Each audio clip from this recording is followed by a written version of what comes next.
अस्सलाम वालेकुम everyone, this is your teacher Mariam. क्या हाल है सबका? उम्मीद है बेहतर होंगे, ठीक ठाक होंगे।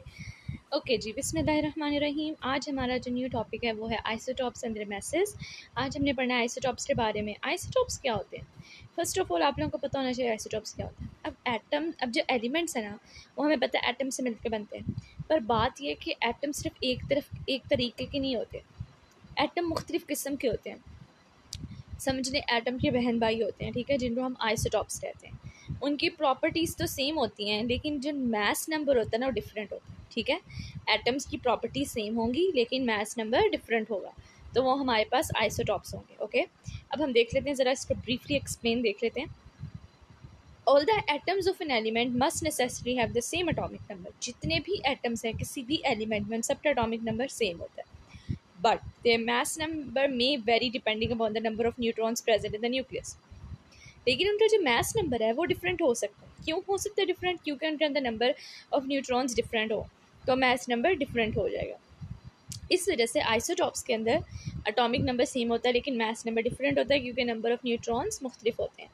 Atoms of the same element having different number of neutrons in their nuclei called isotopes. ये मेन डेफिनेशन है आइसोटॉप्स की, कि atoms of the same element, atoms जो सेम एक ही एलिमेंट के हैं, उनके अंदर अगर नंबर ऑफ न्यूट्रॉन्स डिफरेंट हैं तो हम उनको क्या बोलेंगे? आइसोटॉप्स। ये आइसोटॉप की डेफिनेशन होगी।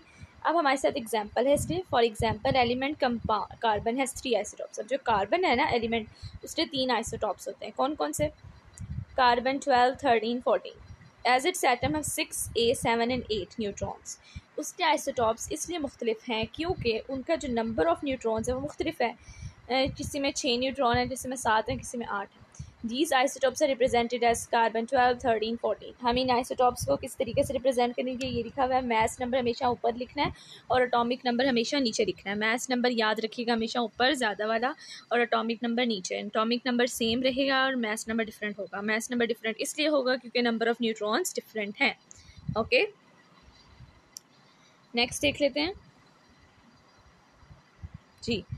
ये देखिए कार्बन के मैं थोड़ा सा आप लोगों को डायग्राम के ज़रिए से समझाने की कोशिश की हुई है। देखो, number of neutrons atomic mass minus atomic number, हमारे पास क्या आ जाएगा? Number of neutron. अब ये देखें कार्बन, अगर तो आइसोटॉप 12 है, ठीक है, तो कार्बन 12 में से -6, अगर तो आइसोटॉप कार्बन 12 है तो उसके अंदर नंबर ऑफ़ न्यूट्रॉन्स कैसे निकालेंगे? मास नंबर से हम एटॉमिक नंबर -10, 12 -6 आ जाएगा नंबर ऑफ़ न्यूट्रॉन्स। अब नंबर ऑफ़ न्यूट्रॉन्स क्या है? 13 - 6 करेंगे तो हमारे पास 7 आ जाएगा, तो ये क्या होगा? कार्बन 13। कार्बन 14 के नंबर ऑफ़ न्यूट्रॉन्स कैसे निकालेंगे? 14 - 6 = 8। तो नंबर ऑफ़ न्यूट्रॉन्स डिफरेंट हो गए। हम इसे क्या बोलते हैं? आइसोटॉप्स। अब ये नीचे अबंडेंस लिखी हुई है कि इस दुनिया में कितना पाया जाता है। सबसे ज़्यादा कार्बन 12 पाया जाता है 98.9%, और 1.1% कार्बन 13, और 0.00001% carbon 14। Okay, I hope so ये थोड़ा सा क्लियर हुआ होगा आपका माइंड। नेक्स्ट है, अब हम हाइड्रोजन के आइसोटॉप्स के बारे में पढ़ लेते हैं। Hydrogen exist as 3 isotopes. Hydrogen के कितने आइसोटॉप्स होते हैं? 3। Hydrogen, deuterium and tritium. पहले जो था ना हाइड्रोजन का, ये जो पहला वाला आइसोटॉप है, इसका नाम होता था प्रोटियम, लेकिन अब उन्होंने प्रोटियम ख़त्म करके इसका नाम रख दिया हाइड्रोजन। इसको हम इसलिए हाइड्रोजन कह रहे हैं क्योंकि इसमें सिर्फ एक ही एटॉमिक नंबर है, एक ही मास नंबर, और नंबर ऑफ न्यूट्रॉन 0 है, क्योंकि 1 में से 1 निकालें तो 0 बचता है, तो नंबर ऑफ न्यूट्रॉन है ही नहीं। मास नंबर और atomic number 1 is the only atom which does not have a neutron। ये सिर्फ वाहिद एटम है पूरे पीरियोडिक टेबल में जिसमें एक भी न्यूट्रॉन नहीं है। Since the chemical properties of the elements are determined by the number of electron, all 3 isotopes will show almost the same chemical behavior।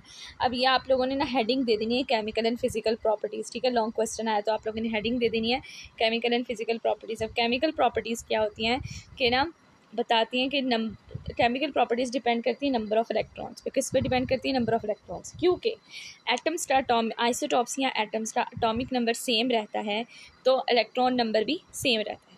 जब इलेक्ट्रॉन नंबर सेम है तो इनकी केमिकल प्रॉपर्टीज़ भी आपस में मिलती हैं, सेम होती हैं, लेकिन इनका जो है ना फिज़िकल प्रॉपर्टीज़ वो मुख्तलिफ होती हैं। वो इस वजह से मुख्तलिफ होती हैं क्योंकि नंबर ऑफ़ न्यूट्रॉन्स डिफरेंट होते हैं। इस वजह से chemical behaviour, chemical properties isotopes की सेम होती हैं और फिज़िकल प्रॉपर्टीज़ आइसोटॉप्स की डिफरेंट होती हैं। आप लोगों ने हेडिंग दे दी है फिज़िकल एंड केमिकल प्रॉपर्टीज़, ठीक है। ये अब आप लोगों को दोबारा उन्होंने डायग्राम के साथ शो किया हुआ है। Hydrogen has twice the mass of hydrogen while the mass of deuterium is thrice the mass of hydrogen. Similarly, the masses of 3 different isotopes of carbon, ये देखें, ये इसका जो है ना सिर्फ एक प्रोटॉन है हाइड्रोजन में, और जो है ना ड्यूट्रियम इसमें एक प्रोटॉन एक न्यूट्रॉन, और जो ट्राइट्रियम है उसमें एक प्रोटॉन और दो न्यूट्रॉन। देखिए 3 - 1 is equal to 2, 2 - 1 is equal to 1। ठीक है, आई होप सब आप लोगों को समझ आ रही है। नेक्स्ट देखें रेडियो एक्टिव आइसोटॉप्स। अब हमने पढ़ना है radio active isotopes. Radio active isotopes क्या होते हैं? रेडियो एक्टिव बोलते हैं ऐसी चीज़ों को जिसमें से शुआएं निकलती हैं। ठीक है, रेडियो एक्टिव ऐसी चीज़ों को बोलते हैं जिसमें से शुआएं निकलती हैं, रेडियो एक्टिव आइसोटॉप्स। अब कह रहे हैं कि कुछ ऐसे आइसोटॉप्स होते हैं जिनमें से शुआएं निकलती हैं जिनको हम मुख्तलिफ कामों का इस्तेमाल करते हैं। The isotopes of the same element do not have the same physical properties. अब देखें आप लोगों को घुमा के उन्होंने यही बात कही है कि जो आइसोटॉप्स होते हैं उनकी केमिकल प्रॉपर्टीज सेम होती हैं, फिजिकल प्रॉपर्टी डिफरेंट होती हैं।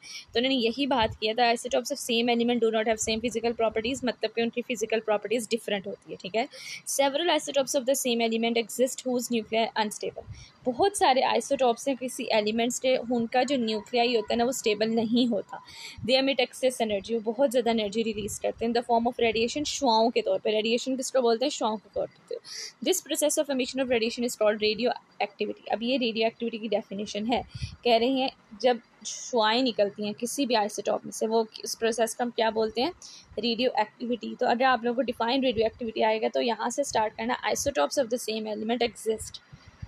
ये देखें ज़रा, ये देखें, अब मैं कोशिश कर रही हूँ आप लोगों को ना डेफिनेशन सही तरीके से बता दूँ। ये देखें, ये जो ना आइसोटॉप्स जब आएगा रेडियो एक्टिविटी, यहाँ से स्टार्ट करना, isotopes of the same element exist whose nuclei are unstable, they emit excess energy in the form of radiation, this process of emission of radiation is called radioactivity. ठीक है, ये हमारे पास हो गया रेडियो एक्टिविटी की definition. अब and isotope which emits energy is called radioactive isotope. और जब आ जाएगा कि रेडियो एक्टिव आइसोटॉप क्या होता है, वो वाला आइसोटॉप जो कि हम अपने अंदर से रेडिएशन निकाले, शुआएं निकाले, हम उसको क्या बोलते हैं? Radioactive isotope. आपने फॉर एग्जाम्पल की हेडिंग देनी है और लिखना है ट्राइटियम। क्या लिखेंगे? Tritium is a radioactive isotope. Tritium क्या चीज़ है? ऐसा रेडियो एक्टिव आइसोटॉप है। And other two isotopes of hydrogen stable and do not emit radiation. कहने सिर्फ हाइड्रोजन के 3 आइसोटॉप हमने पढ़े थे ना, हाइड्रोजन, ड्यूट्रियम, ट्राइटियम। तो सिर्फ ट्राइटियम ऐसा आइसोटॉप है जो अपने अंदर से रेडिएशंस एमिट करता है, तो वो अनस्टेबल है। बाकी दोनों स्टेबल है, इसलिए वो रेडिएशंस एमिट नहीं करेंगे। ओके, इसमें पैराग्राफ में ये बताया हुआ। अब नेक्स्ट देख लेते हैं।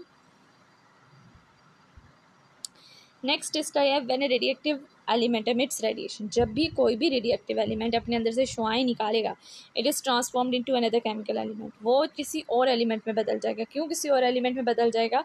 कि उसका नंबर ऑफ प्रोटॉन और नंबर ऑफ न्यूट्रॉन जो है ना वो डिफरेंट हो जाएंगे, इस वजह से वो किसी और एलिमेंट में तब्दील हो जाएगा। हम इसको बोलते हैं रेडियो एक्टिव डिके। हम उसे क्या बोलेंगे? Radioactive decay. जब आएगा डिफाइन रेडियो एक्टिव डिके, तो when a radioactive element emits radiation, it is transformed into another chemical element, this process is called radioactive decay. This new element may be stable और भी radio active. अब जो नई चीज़ बनेगी वो भी हमें पता नहीं कि स्टेबल है कि नहीं। अगर नहीं है तो रेडिएशन एमिट करेगी, और अगर है तो वो रेडिएशन एमिट नहीं करेगी। यहाँ पे एक एग्जाम्पल आप लोगों ने रेडियो एक्टिव डिके के साथ ऐड करनी। यूरेनियम 238 के अंदर से जब शुआएं निकलती हैं तो थोरियम निकल बन जाता है, और एनर्जी कौन सी है? रेडिएशन है। ठीक है, आई होप सो आप लोगों को अच्छे तरीके से समझ आई होगी। आप लोगों का कोई भी क्वेश्चन हो आप आराम से अपना कमेंट सेक्शन में पूछ सकते हैं, मैं जवाब दूंगी। और मेरे चैनल को ज़्यादा से ज़्यादा शेयर करें, लाइक करें, सब्सक्राइब करें। Thank you so much. अल्लाह हाफिज़ गुड स्टूडेंट्स।